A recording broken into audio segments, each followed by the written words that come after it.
Honored to be here, and like he said before, I'm the district leader in the 22nd Assembly District. I'm very honored to have been a district leader since 2002.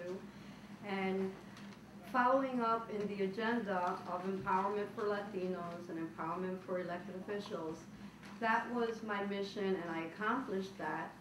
And this year, my name was on the petition without the word female. So I won't be the district leader for the next 2 years, but I will be coming back, and I will still conduct myself as a district leader because Latinos have to be active in their communities. I'm also active in this district. I have a lot of clients in this district. You know, there's a lot of counseling that's required, and through community prevention alternatives, I take ACS cases and I monitor some of the child protective service cases that can't afford the counseling, and they'll remove their children. So that's one way of empowering the community and affording services to the community. So, you know, you always see me in this district. I support all of the candidates in this district. I hate the divide. I hate to see when Peralta and Hiram and Jalissa are at conflict. I hate to see when Latinos treat each other with disrespect, because the only way that we're going to continue to empower each other is to stick together. And nobody's perfect. We all have flaws here and there. And the biggest problem that we have is particularly with Latinos, that when it comes to the media, a lot of times the media is against us. And we don't have enough Latin media out there.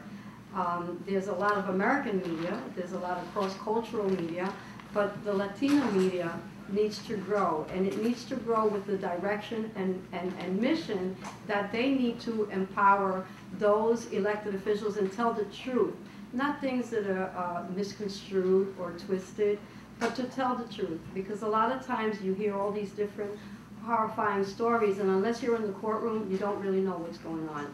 Unless you know the person, unless you've worked with that person, you really don't know what's going on. So get to know more about these individuals and understand that as a county Democratic district leader, one of the things that you are requested to do is to fall in line. And Latinos cannot always fall in line, because if we fall in line, there aren't enough of us.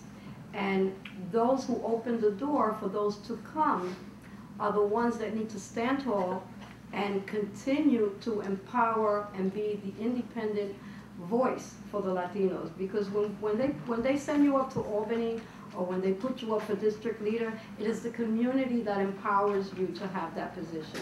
So you need to respect the community and reflect the opinion of the community and the voice of the community. If anybody has any questions, I'm open to questions. Or are we going to do that later? Any questions? Did I tell you everything you need to know? Actually, when I received the invitation from Eduardo and Javier, I was kind of dumbfounded. I said, why do people want to talk to me, basically? And just to tell you a little bit about what I do, I have a radio program where I invite people of all parties, of all positions, to come on and express their views. And what I try to do with the program is I try to encourage democracy, because to piggyback, pretty much what I wanted to say has already been said, but what I find is the insurgents is that they can't get on the ballot because, one, money, one, they can't hire a decent election lawyer, so that in a sense impedes democracy. So it seems like you have to be grandfathered into a political position, and there's something fundamentally wrong with that. But with that said, I'm here, and I don't personally have an axe to grind. I'm not in any camp. I see some of the literature going around, and it's not something that, it's not what I'm about. It's something that obviously there's no place for negativity. So we really don't want to stack the deck against anybody, because I've had a good relationship with pretty much every elected official, and that's why they're more than welcome to come on my show. So I don't really engage or condone mudslinging. I had the honor to write a piece in Javier's paper, and what I essentially said is, I didn't grow up in this neighborhood, but what happens is, according to the elections, you would think that there are only Latinos in this part of Queens. And the million-dollar question is, why aren't Latinos running in other parts of Queens, and what's impeding them from doing so? But there's a room full of people here, and I love to hear myself talk because I'm always on my mind. But I really want to turn it over to you because you're the community. You're the community. You are the people that pull the levers. You're the people that elect people. But there are organizations that are doing good work. It's not all negative. One of the organizations that I admire is Make the Road. I think Make the Road is doing excellent work. They have the support of a lot of the elected, and there have been changes. There's currently we have a member, State Senator Jose Peralta, Councilwoman Jalissa Ferreras, and in all likelihood Assemblyman Francisco Moya. And these seats one point weren't Latino seats, and currently they are. So there's growth. Again, in proportion to the numbers, it isn't the growth some people would like. You know, to think that the establishment, and again, is going to hand you power, or is going to say, here, take it. Anybody who believes that is living a daydream. It's a pipe dream. That's not the way it works. You have to come and you have to show the numbers. Where are the voters? I mean, if you're the government charge or chair of a party, and you say, well, here, we make up this percentage of the demographics, but in an election, you're only turning out, you know, 20%. Why would I just say, okay, well, according to proportional representation, this group here, it's their time. That's not the way it works. Anybody who believes that is dreaming, you know. So I'll turn the forum, I think, back to Javier or whoever is going to ask the questions, and thank you. Because I think there are a lot of openings. As you see our political class, Latino political class, imploding, fighting with each other, I think it gives opportunities for some new people to come in there. It gives opportunities to try to frame the issues in the Latino community in a way that you tell our folks, you got to come out and vote. You got to get organized because we got to change this. It's killing us.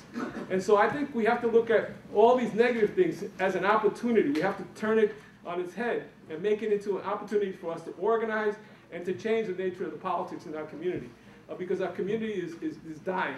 The poverty rate is high, is very high. Housing conditions, you know, I don't have to go through the whole list. None of that stuff is getting any better. It's getting worse with the unemployment situation we have now. So what the hell are these politicians doing about this stuff? Clearly, very little. And so we have to change that, and I think the big issues are in front of us now, and we have to find ways, creative ways, of organizing ourselves as a community in a way that we raise those issues. And I think Queens is in a very unique place. A lot of folks new to the political process. We have to get people to talk to each other, because one of the things I find interesting, you know, people always talk about Hispanics or Latinos. Pero, coño, we don't talk to each other.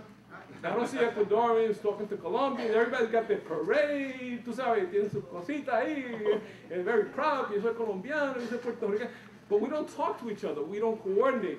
And man, until we do that, we can't blame anybody else for any problems we have. So thank you.